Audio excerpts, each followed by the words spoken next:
우리는 이 사람을 주 미국 대한민국 명예대사로 임명하고자 합니다. 이 사람은 100년 전 미국에서 활동한 동포입니다. 그는 1903년 미국으로 이동한 후 1909년 2월 해외에서 대한민국 임시정부 역할을 자임한 대한인국민회 창립에 참여했으며 1913년부터 1918년까지 미주 지역 총회장으로 3차례 활동했습니다.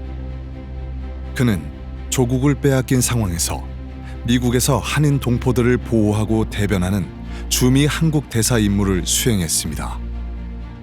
대표적으로 그는 미국 샌프란시스코 이민국의 한국 통역관을 자처하며 여권 없이 미국에 입국하는 한인들의 신원 보증인이자 이민 수속 대변인으로 활동했습니다. 1912년부터 1920년까지 샌프란시스코에 입국하는 애국지사 200여 명, 유학생 500여 명, 한인 여성 70여 명이 그의 도움을 받았습니다. 여권이 없어 미국 입국이 거부된 한인 청년을 대상으로 입국을 가능하게 하고 미국에 입국하는 한인 대부분의 이민국 서류 도착지가 이 사람의 주소일 정도로 한인들에게 그의 도움은 컸습니다. 1913년 6월 25일 미국에서 한인 노동자가 백인 노동자에게 일본인 노동자로 취급되며 집단으로 배척당하는 등의 불이익을 받는 상황이 발생했습니다. 당시 일본 외교관은 한국인이 일본의 지배를 받으니 미국의 한인들 관련 사건 역시 일본이 처리해야 한다고 주장했습니다. 이에 이 사람은 미국 국무부 장관에게 지금 미국의 한인은 일본에 강제 합병되기 전 미국에 도착한 사람들로 일본인과는 무관하다라는 내용의 서한을 보내고 설득하였습니다. 미합중국 국무장관 윌리엄 브라이언 귀하. 최근 미주 한인 11명이 해미트 지방에 일하러 갔다가 그곳 주민들에게 추방당했는데 이 사건에 일본 외교관이 간섭했습니다. 이에 우리는 일본 외교관의 간섭을 원하지 않아 그 지방 주민들을 교섭하여 문제를 해결했습니다. 미국 법률 밑에 사는 한인들은 대부분 일제가 한국을 식민지하기 이전에 한국을 떠난 사람들이고 일본 식민지에 반대하며 해가 하늘에 떠 있는 한 일본 정부의 간섭을 받지 않을 것입니다. 따라서 미주 한인을 일본인과 같이 대우하지 말아주시며 한국인에 관한 문제는 언제든지 한인 사회에 교섭해 주십시오. 한국인은 일본인이 아니라는 당신의 서한을 받았습니다. 미주 한인은 대부분 일제가 한국을 식민지하기 전에 한국을 떠난 사람들이고 일제의 한국 지배를 인정하지 않으며 일본 정부와 관계가 없고 일본 관리의 간섭을 받지 않겠다고 하였습니다.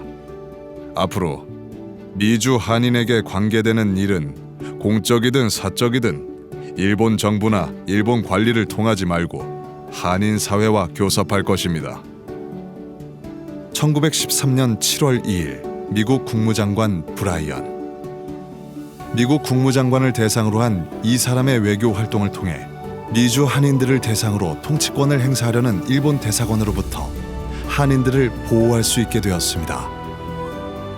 또한 이 사람이 이끄는 한인 독립운동 단체 대한인국민회는 미국에서 한국의 임시정부, 영사관으로 인정받아 공식 정부기관으로서 위임받게 되었습니다. 이 사람은 미국에서 한인들 보호뿐만 아니라 조국의 독립을 위해 애쓰고 조국의 역사와 문화를 세계에 알리기 위해 헌신했습니다. 1910년 11월 미국에서 대한소학교 설립, 어린이를 대상으로 한글, 한국 역사, 지리 교육. 1911년 8월 미국에서 월간지 대도 재발행, 주필로 활동. 1913년 6월 23일 신한민보 재발행, 주필로 활동. 대도와 신한민보에 지속적으로 애국정신과 단합을 강조하는 글을 작성해 미주 한인들의 애국정신을 고취. 1915년 3월 1일 세계 최초로 한글 타자기를 발명해 한글 타자기로 신한민보 발행. 활자를 하나하나 손으로 찾아 조판하던 방식에서 174개의 활자를 통해 쉽게 인쇄할 수 있는 혁명적인 한글 타자기 발명. 국어는 한 나라 민족의 정신, 사상, 감정을 대표한 것이다. 이 사람. 한국 알파벳이 샌프란시스코에서 만들어지고 동양식 타이프 기계가 제작된 것은 이 세기의 위대한 진전. 미국 언론 데일리 팔로알토 타임스. 1918년 말 미국에서 대한독립선언서의 서명 및 독립운동 전개. 1919년 신한민보에 성공은 합력에 있음이라는 제목의 애국정신과 독립을 강조한 글을 실으며 한국의 독립의지를 세계에 전파. 1920년 8월 15일 한글 학교 설립. 1921년 대한민국 임시정부의 외교 담당 기관인 구미위원부 조직에 참여해 미주에서의 독립운동에 전력을 다함. 1928년 6월 17일 이 사람의 나이 50세. 자신의 삶 대부분을 미주 한인 동포를 위해 헌신한 이 사람의 마지막 유언. 우리 동포들은 다 평안한지요? 보고 싶어요.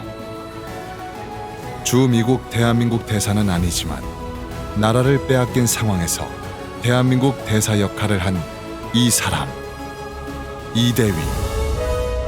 여러분이 생각하는 대한민국 대사의 자격은 무엇입니까? 우리는 이 사람을 주 미국 대한민국 명예대사로 추천합니다.